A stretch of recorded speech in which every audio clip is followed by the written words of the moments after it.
একদিনের কথা, ঘন জঙ্গলের ভেতরে থাকত এক দুষ্টু শিয়াল। সে ছিল খুব বুদ্ধিমান, কিন্তু তার বুদ্ধি দিয়ে অন্য প্রাণীদের ঠকাতেই বেশি আনন্দ পেত।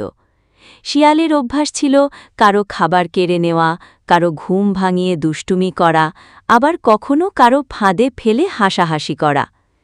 একদিন বনের সব প্রাণী ঠিক করল, শিয়ালের এই দুষ্টুমি আর বরদাস্ত করা যাবে না। সবাই মিলে পরিকল্পনা করল কিভাবে তাকে শিক্ষা দেওয়া যায়। পরের দিন শিয়াল খিদে পেয়ে বনের ভেতর ঘুরছিল। হঠাৎ দেখে এক গাছের নিচে ঝুড়ি ভরা আঙুর রাখা আছে। শিয়ালের চোখ চকচক করে উঠল, কিন্তু আসলে সেটা ছিল প্রাণীদের বানানো ফাঁদ। শিয়াল যখন ঝুড়ির ভেতর ঢুকে আঙুর খেতে গেল, তখনই ঝুড়ি বন্ধ হয়ে গেল। শিয়াল চেঁচিয়ে উঠল, বাঁচাও, বাঁচাও! বনের প্রাণীরা সবাই বেরিয়ে এলো। তারা বলল, তুমি সবসময় আমাদের ঠকিয়েছ, আজ বুঝলে অন্যকে কষ্ট দেওয়া কতটা খারাপ।